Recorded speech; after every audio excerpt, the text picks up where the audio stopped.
and today's topic is retro gaming, retro everything, nostalgia, that kind of thing. And I want to start off by saying that I don't like the term retro. I never class myself as a retro gamer. I just like, well, I like older gaming, I like current gaming, I like gaming from a few years. And what do you class as retro anyway? If you see my channel, you know that it covers a broad range of consoles, going all the way back to something like the Atari 2600, the Game Boy, SNES, up to modern gaming on an Xbox Series X or even a laptop or PS4. So, retro, yeah, that's not a term that I like to use. But why do people have such fondness of things that they things gone by? What's this whole thing for nostalgia? And when you go back to some of these things, are they as good as you remember? So I grew up, so I started gaming sort of early 90s.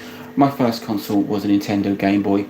Absolutely loved it at the time, and it was it went everywhere with me. I spent good couple of years playing this console. Thought it was fantastic, awesome games, everything.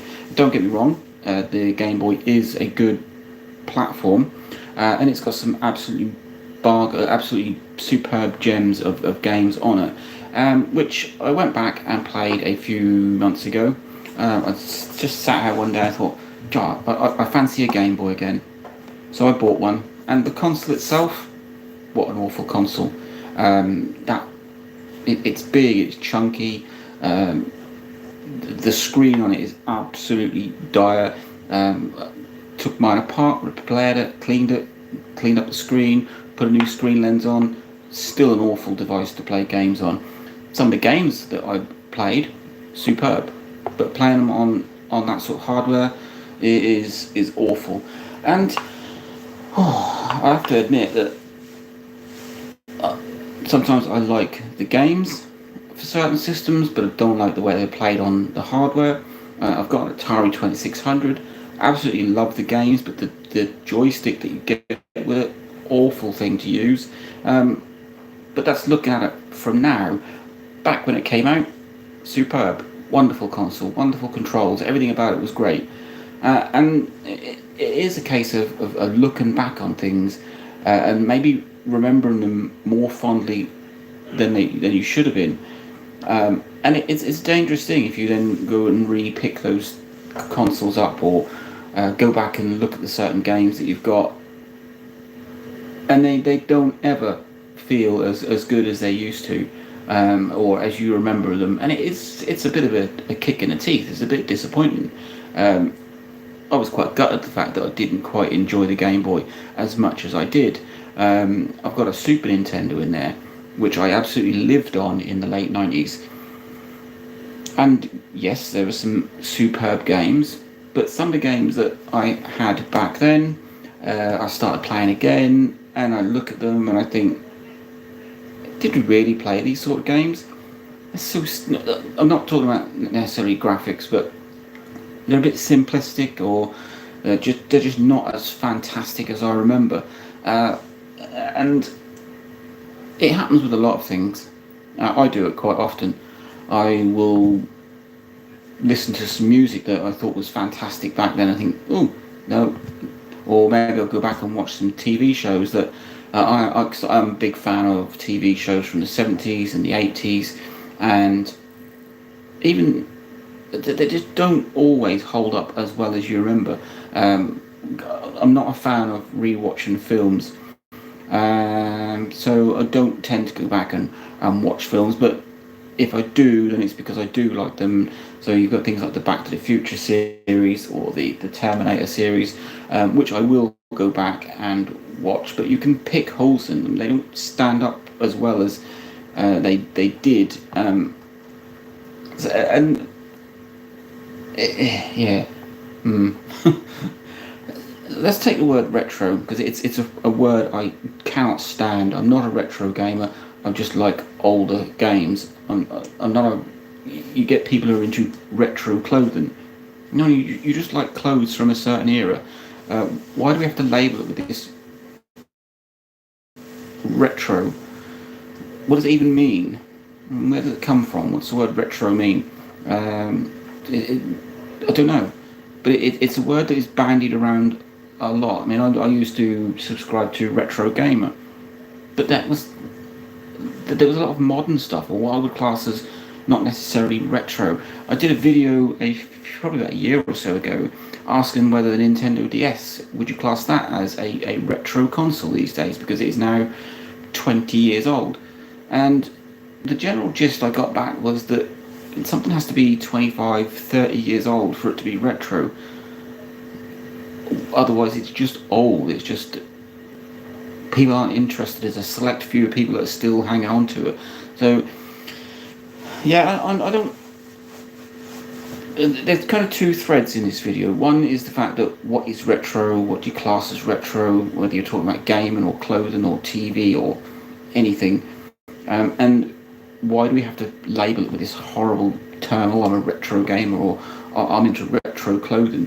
Yeah, but then you've got the nostalgia side of it. So those that do like retro, are they looking at it because they've gone back to it? I can't actually say that anyone who bought an Atari 2600 back in the early 80s would still be playing them now, because they love them so much that they haven't moved on. Most people would have gone from the Atari and moved up to 8-bit, 16-bit, and then gone back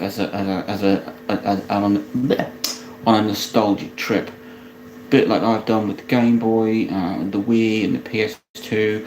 I've got a SNES and a Dreamcast, which I got recently after owning one way back, and even the Dreamcast, which I absolutely is an amazing console.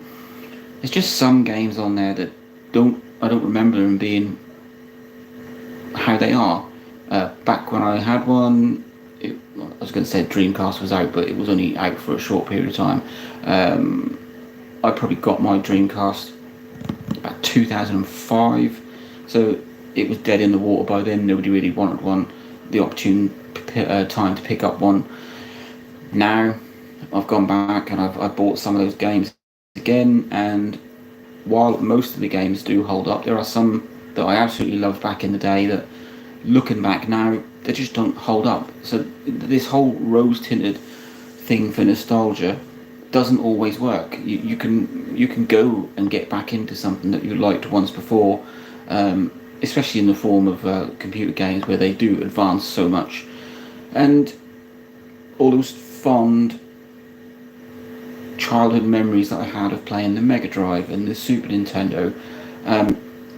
Don't get me wrong, there are some games that I still play on my Super Nintendo, which I wouldn't have any other way. Super Bomberman is one of my favourite games of all time.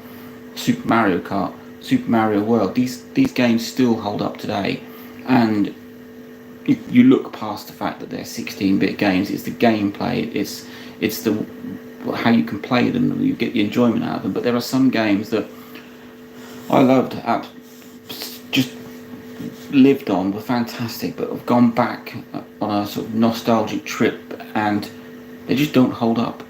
And it's quite disappointing. It really is a bit crushing that the Game Boy isn't as great as I remember, or yeah, anything like that. But perhaps these things should be left where they were. Remember your memories of these things fondly, rather than trying to recreate that excitement and enjoyment in a modern, well, now, and getting quite disappointed by it. Yeah, and I've done that quite a lot recently. Like I say, I play games because I like the games, not because they look fantastic or because they're in 4K or whatever. I was a big DS fan for a very long time, way past when most people it had fallen out of favour with. But even then, now I go back and I play some of the DS games, and I think they just don't hold. I don't remember them being like this. Maybe it is because things progress, and then they do look quite naff and dated, or there's things they bring in with modern games that you can't kind of live without, and that nostalgia wears off into, well, this is quite rubbish, really, isn't it? How do we live like this, and how do we think this was the state of the art gaming back then? Yeah, nostalgia is not a good thing, not always. It it can be quite crushing, like I said earlier, that things that you used to enjoy, or maybe it's the person themselves. Maybe we've maybe moved on or grown up a little bit. I don't know, but nostalgia isn't great. Not always. Sometimes it is.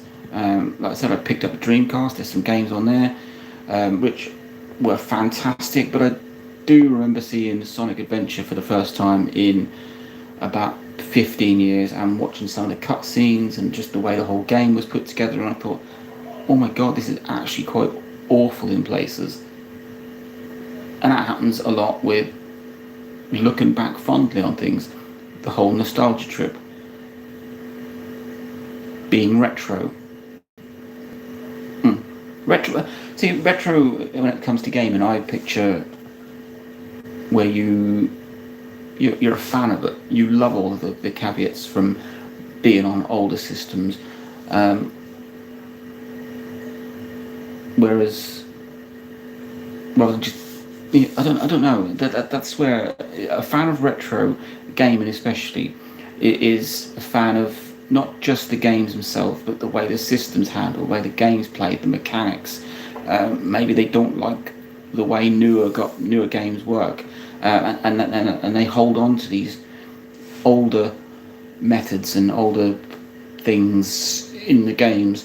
But there you go. I'm kind of rambling a little bit, but this was a video about how I hate the word retro, whether that's gaming or anything else, and I just don't think nostalgia is one of those things that holds up, and it's a shame, and it can spoil things and memories of things that you once enjoyed or thought were fantastic.